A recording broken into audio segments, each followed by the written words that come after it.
Nós vimos como é que o Espírito de Deus teve um papel fundamental na construção e elaboração do tabernáculo, como vimos na história de Êxodo 31, com Bezalel e Aholiabe, como foi fundamental a participação na ação do Espírito para o preparo daquilo que era o elemento cultico e litúrgico ali nesse ambiente teológico do Antigo Testamento.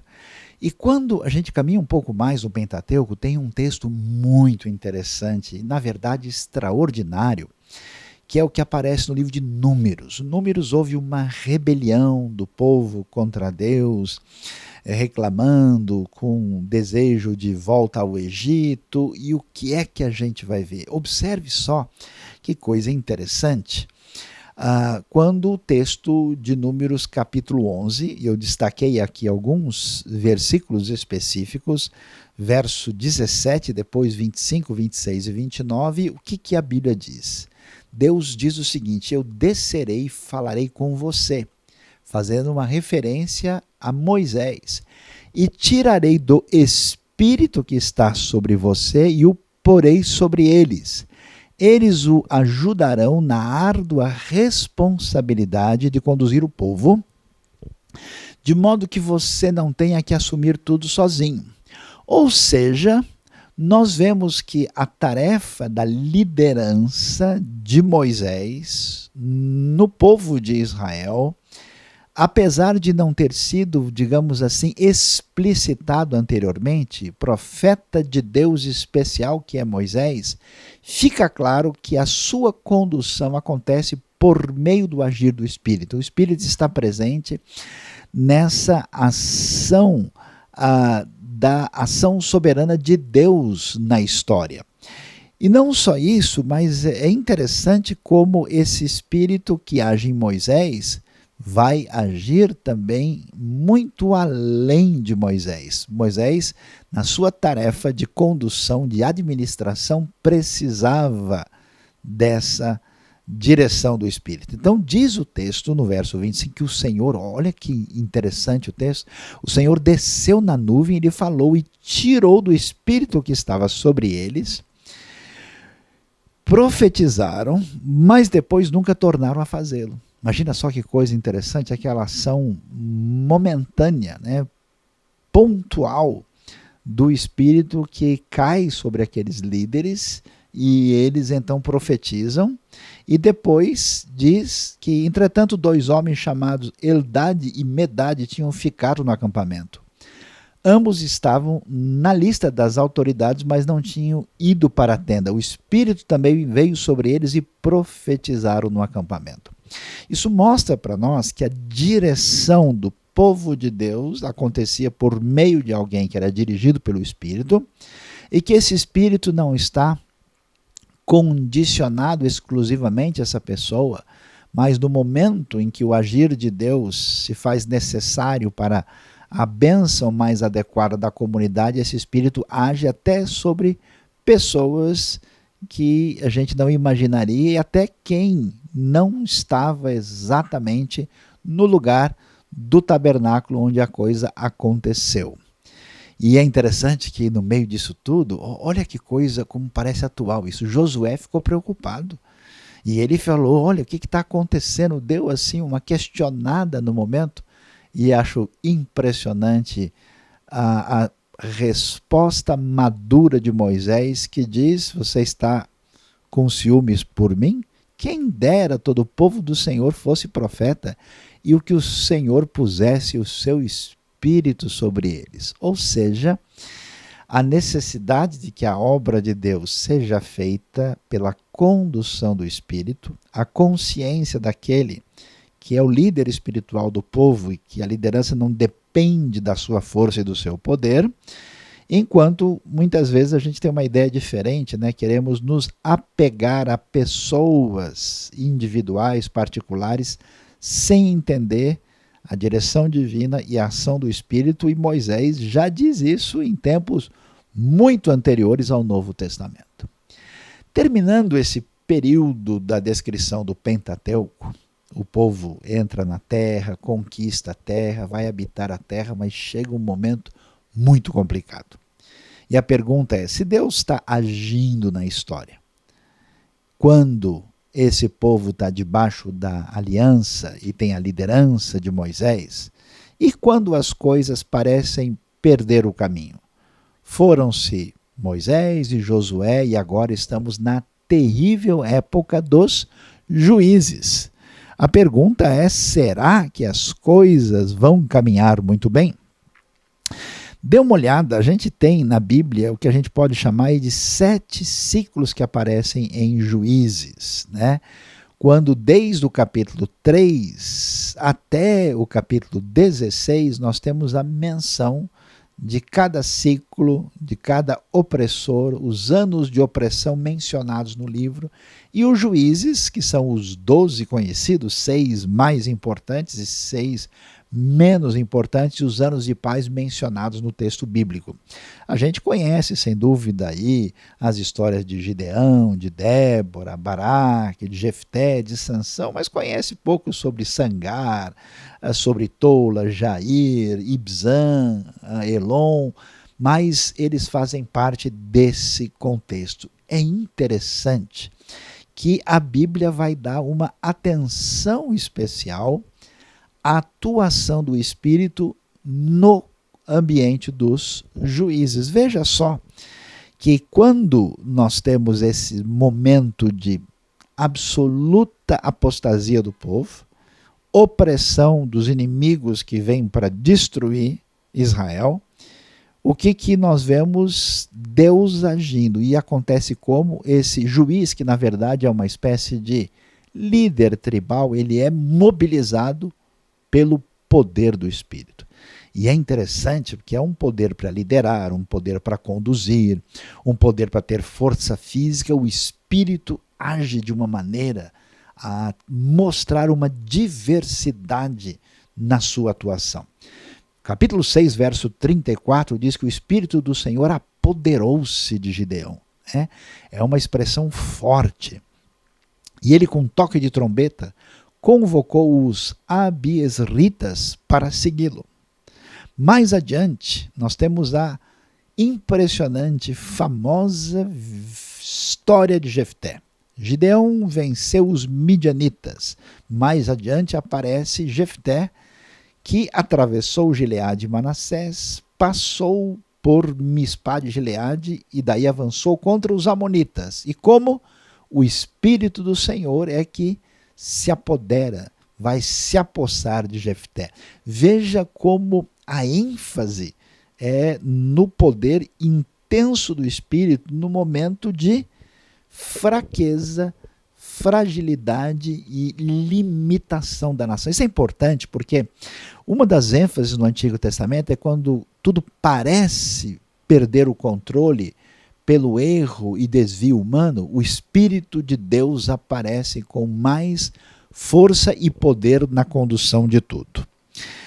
Capítulo 14 ainda diz, no verso 6, que o Espírito do Senhor, aí você conhece bem, apossou-se de Sansão, e ele sem nada nas mãos rasgou o leão como se fosse um cabrito, mas não contou ao pai nem à mãe o que fizera. Sansão, vitorioso contra os imbatíveis filisteus, ali na área sudoeste da terra de Israel. E ele tinha uma força descomunal, como nós conhecemos, tudo isso feito pelo Espírito no agir diversificado e o agir poderoso no momento, digamos, imponderável da ação do Espírito. Quando a gente está terminando a época dos juízes, é interessante, porque começa a aparecer aí a referência ao movimento profético de Israel. E nós vamos ter vários tipos, são muitos os profetas de Israel. E por que o profeta é interessante? Porque o profeta é o homem do Espírito. O profeta é mobilizado. Se você observar bem, preste atenção comigo, você lembra o culto que era feito no tabernáculo? Quem que estava lá para receber aqueles que vinham a trazer os sacrifícios? O sacerdote e o sumo sacerdote. Veja bem, não havia um profeta. Veja que o profetismo não estava no centro dessa relação cultica litúrgica. No entanto, quando essa expressão de fé entra em crise, o que acontece? Deus, com seu poder, pelo seu espírito, age e incomoda certos indivíduos que vão fazer toda a diferença, e eles são os profetas. O primeiro grupo de profetas são os profetas que entram em êxtase. Por isso são chamados estáticos. Atenção, hein? Estático com um X. E eles aparecem com os seus grupos. Alguns estudiosos falam da escola dos profetas no Israel antes do começo da monarquia, antes da época de Saul e de Davi. Depois você vai ver um outro grupo de profetas, aqueles que são conselheiros na época do reino unido no tempo de Davi e Salomão. Dois nomes de destaque, especialmente na época de Davi, são Natã e Gade. Depois, quando o reino se afasta de Deus e se perde completamente, os profetas surgem como defensores da fé no Senhor. Quando o reino está dividido e entrou em apostasia, os destaques são Elias e Eliseu. E finalmente nós temos profetas que deixaram os livros escritos na Bíblia, os profetas literários, aquilo que é chamado de profecia clássica. Os profetas, os homens do Espírito na história de Israel. Olha que coisa interessante. As palavras do Antigo Testamento para se referir a esse homem do Espírito, a primeira era a palavra Navi. O Navi era o indivíduo que fala em nome de Deus, movido pelo Espírito. Né? Os estudiosos falam aqui que era uma palavra paralela de uma língua chamada acadiano que significava borbulhar, efervescer, porque o profeta é tomado pelo Espírito. E junto com eles surgiram também a figura daqueles que eram chamados das pessoas que tinham visão. E eles são muitas vezes traduzidos por vidente, mas não vidente no sentido popular que a gente tem hoje. São pessoas que eram atingidas pelo poder do Espírito e tinham visões do Senhor, chamados de Roê ou José. 1 Samuel 9,9 você vai encontrar informação que o profeta era chamado de vidente, mostrando como essa era uma realidade. E entendendo isso um pouco mais, a gente vai agora nesse período de transição, quando a gente sai da época dos juízes para o início da monarquia de Israel, que começa no século 11 a.C., na época de Saul. E o que a gente vê lá? Olha que coisa interessante. Depois dessa aula, você pode ler com atenção 1 Samuel 9 e 10 para você entender esse momento do profetismo iniciante no Israel antigo. Diz o texto que chegando em Gibeá, um grupo de profetas o encontrou, fazendo referência ao rei Saul. O Espírito de Deus, olha lá, se apossou dele e ele profetizou em transe no meio deles. Aí você observa que essa manifestação do Espírito era uma manifestação forte. O verbo hebraico ele é ali até diferente na sua expressão, por isso essa tradução como ela aparece, e mostrando esse agir do Espírito não só diversificado, com variação na sua forma, atuação de poder diferente e para propósitos e com usos que às vezes a gente não está tão imaginando que funciona assim. Isso é importante para a gente ver o agir completo de Deus. A ação de Deus na história, a ação de Deus de maneira diversificada e o seu enfoque específico com o seu poder e domínio por meio do seu espírito em situações improváveis. Um pouquinho mais para frente, depois de Saul ter perdido a bênção do Espírito de Deus, nós vemos a história caminhar na direção da escolha de Davi, o homem que vai ser chamado segundo o coração de Deus. E olha que 1 Samuel 16 diz: Samuel então apanhou o chifre cheio de óleo e o ungiu na presença de seus irmãos, e a partir daquele dia o Espírito do Senhor apoderou-se de Davi e Samuel voltou para Ramá. Ou seja, veja que a caminhada da maneira como a história acontece está sob a supervisão do Espírito, tanto naquela trajetória redentiva que a Bíblia vai nos mostrar, como também na própria trajetória histórica do governo e do domínio que nós temos na história de Israel. Agora é o momento de Davi e desde a sua unção, que é enviada de Deus por parte de Samuel, o Espírito do Senhor se apodera, se apossa de Davi. Então aí no momento da monarquia, Saul, Davi, Salomão, o Espírito de Deus presente na ação soberana da história. E aí você pode ver, acompanhar comigo uma descoberta arqueológica que está na cidade de Davi. Ruínas de um palácio antigo que muito possivelmente pode ser, segundo alguns arqueólogos, o Palácio de Davi, uma construção onde Davi esteve, porque é na área da cidade, na área mais antiga, e tem em algumas partes cerca de 3.000 anos de idade. E por que é tão importante? Porque nós vamos ver a história da redenção e a história, vamos dizer assim, da teologia do Antigo Testamento ligada diretamente, o que não parece tão claro, a essa supervisão do Espírito, porque a unção de Davi é uma unção que faz com que o Espírito do Senhor venha se apoderar dele. E quem é Davi?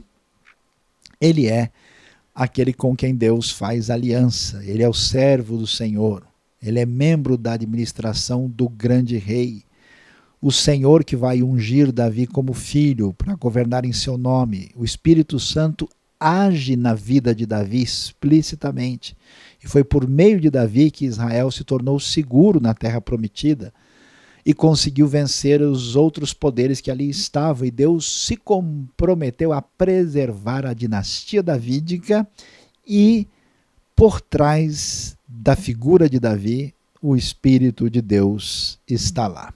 Por isso nós vamos ver essa referência ao Espírito mais adiante. Veja, segundo Samuel 23, verso 2, o Espírito do Senhor falou por meu intermédio, sua palavra esteve em minha língua. Isso é uma referência ao próprio Davi. Nós vamos ver essa questão do Espírito na vida de Davi, não só nos textos históricos, logo vamos ver como isso aparece de maneira especial também na literatura poética do Antigo Testamento.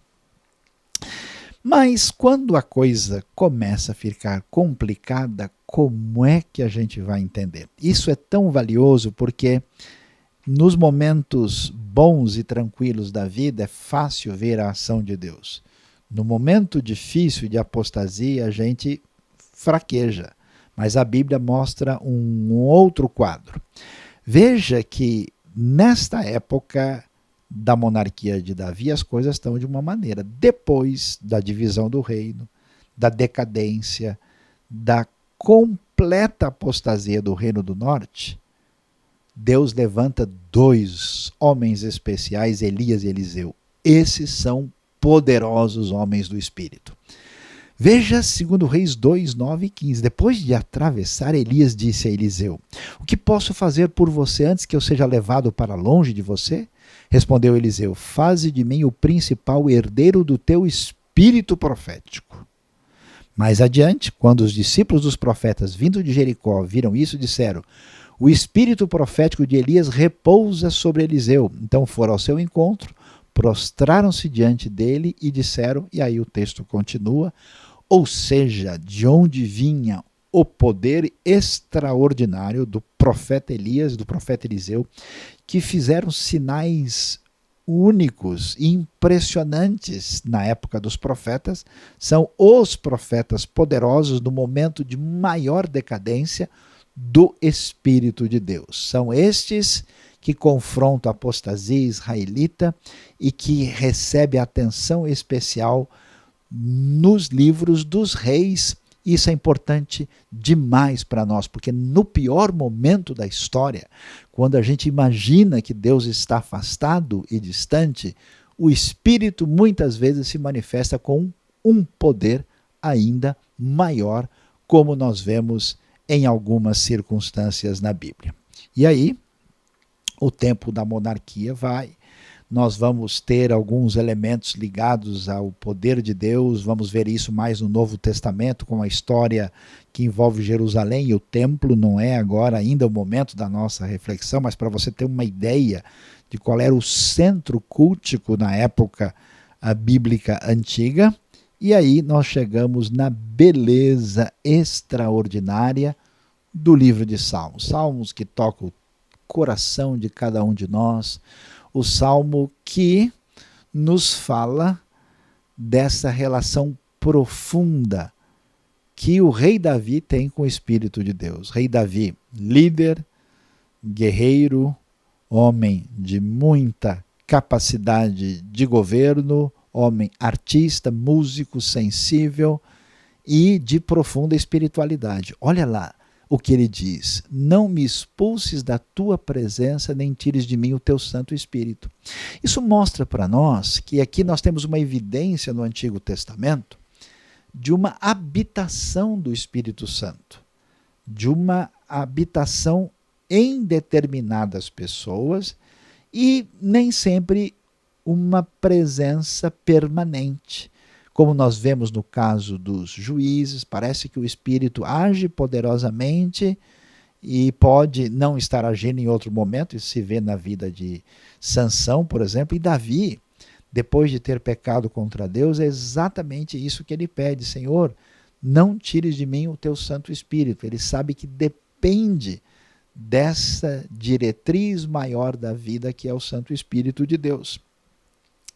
A consciência da importância e do valor do Espírito e a compreensão, aquilo que a gente já começou a dizer, que esse Espírito também é onipresente. Não se trata de como se fosse um anjo, um espírito mandado de Deus para estar junto de uma pessoa.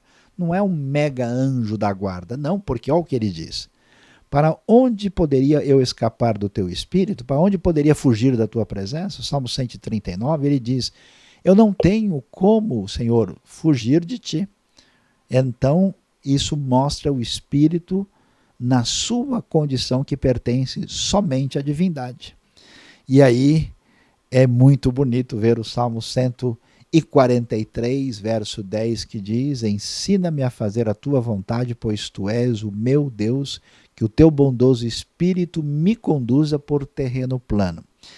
É mais interessante isso aqui, porque o Espírito, às vezes, porque como a linguagem bíblica antiga hebraica é muito concreta, a palavra Espírito pode ser vento, a palavra alma pode ser sopro, as pessoas às vezes ficam confusas e acham que o Espírito pode ser apenas um elemento material ou uma espécie de sombra da divindade, ou apenas uma força divina.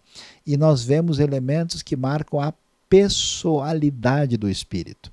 O teu bondoso Espírito venha me conduzir por terreno plano. Esses elementos que introduzem uma ideia de pessoalidade amadurecerão em plenitude quando chegamos à compreensão maior de tudo na revelação neotestamentária. E aqui é importante nós olharmos a essa atuação na história do Israel antigo, vendo aqui o que acontece com a história da fragilidade, especialmente do reino davídico que se desdobra em Judá.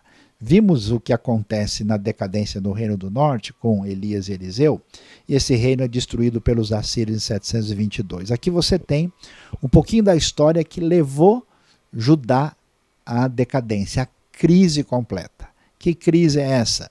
Chegada dos babilônios.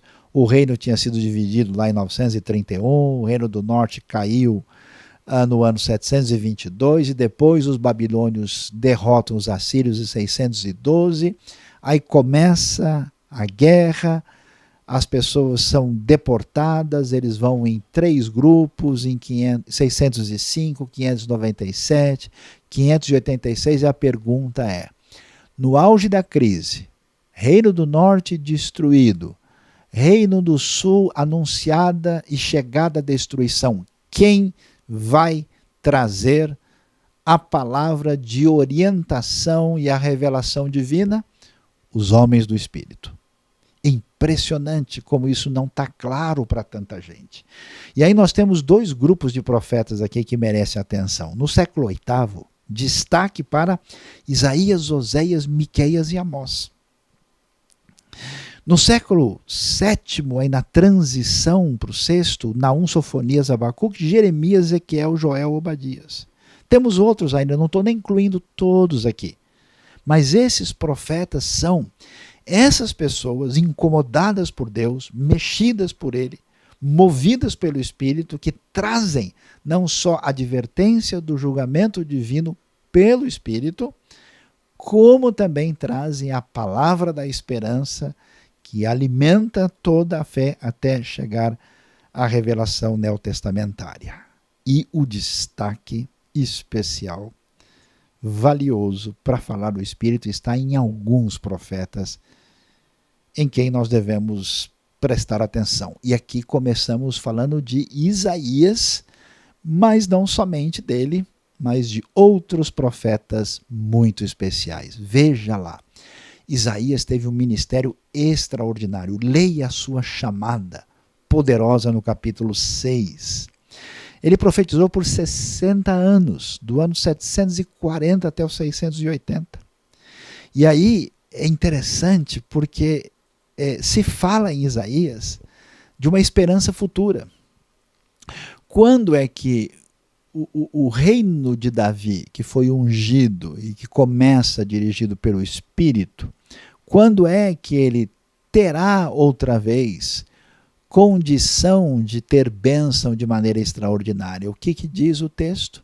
Isaías começa a falar de coisas que envolvem o futuro. Ele menciona um servo do Senhor, redentor no futuro.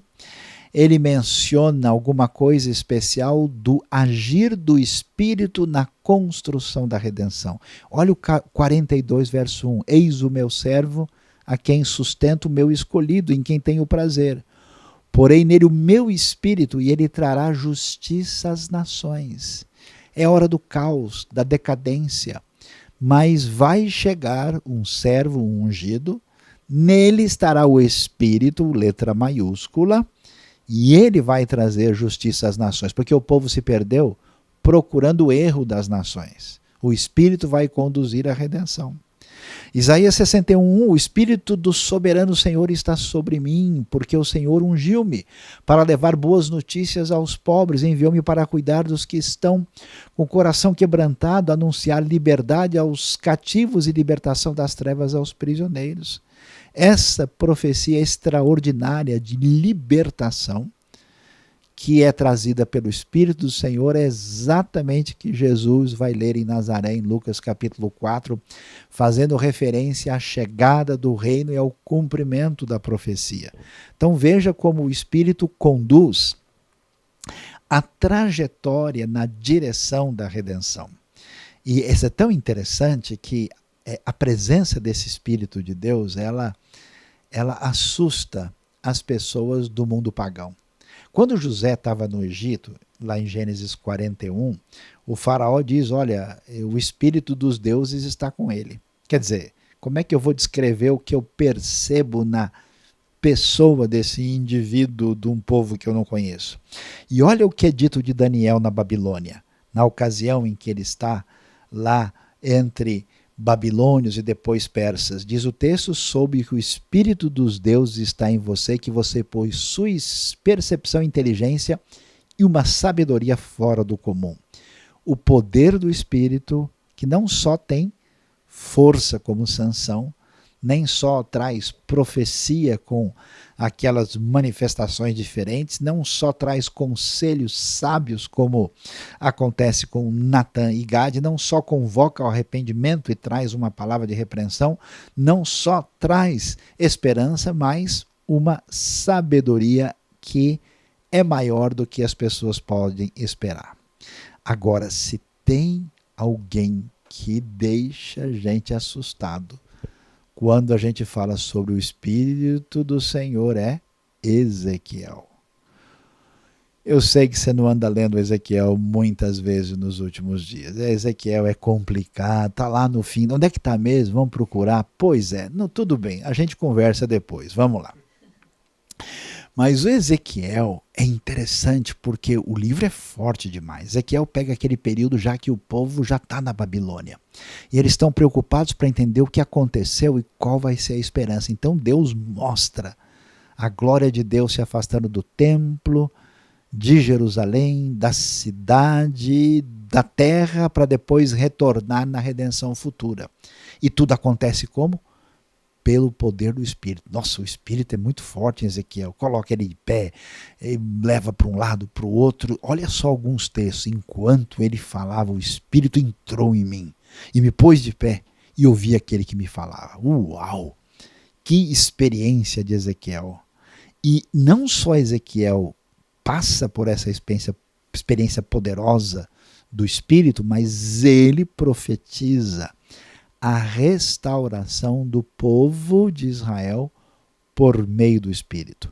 No capítulo 36, que está muito ligado com aquela ideia da nova aliança, de Jeremias 31, com a conexão daquilo que Deus vai fazer para que o coração dos homens se voltem a Ele, com isso envolvendo os israelitas e as nações que serão abençoadas por meio do que Deus está fazendo na história deles. Ele diz, porei o meu espírito em vocês e os levarei a agirem segundo os meus decretos e a obedecerem fielmente às minhas leis. Uau, que coisa impressionante! Profecia da restauração depois que tudo caiu. Então veja, meu querido, que às vezes quando a gente pensa em Espírito Santo, você pensa apenas alguém que vai me ajudar na minha oração aqui, o Espírito Santo que vai ajudar a minha igreja a caminhar naquela direção. Quer dizer, o poder, a descrição e toda a história que envolve a ação do Espírito impressiona. E isso é tão valioso, porque ainda no Antigo Testamento a gente tem uma ação, ainda que muito poderosa, limitada do Espírito.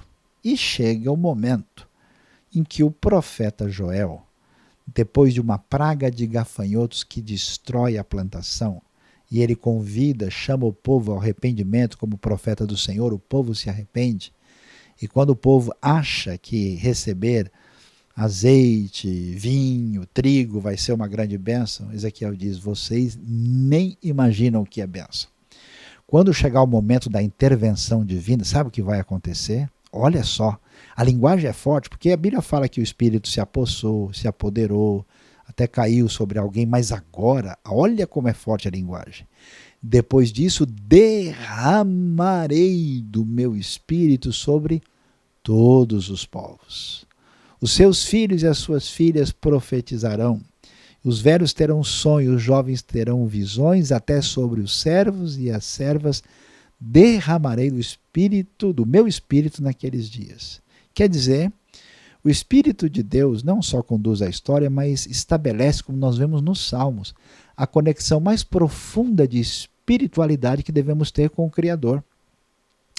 Mas estava restrito àquelas pessoas ungidas. Até no mundo antigo, o Espírito é coisa de gente poderosa. Quando chega o momento da redenção, existe, a gente pode dizer assim, uma democratização do Espírito. O Espírito é aberto para não só atingir os israelitas que conheciam a aliança que Deus fez com Davi e com Moisés e as outras, mas com aqueles que seriam abençoados por aquilo que Deus fez na sua história e na chegada da redenção futura, e eles então agora veriam a bênção a todos os povos e com todo tipo de gente, velhos e jovens, homens e mulheres e até servos e servas na compreensão da questão do Espírito Santo. Então, eu espero que você tenha a oportunidade de refletir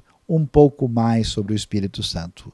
Preste atenção, se você desejar, volte a ver essa aula mais uma vez, observe alguns desses textos que você não conhecia, se aprofunde, faça uma leitura. Vale a pena dar uma lida no começo de Ezequiel, 1 Samuel 10, especialmente olhar a profecia de Joel e celebrar. Por quê?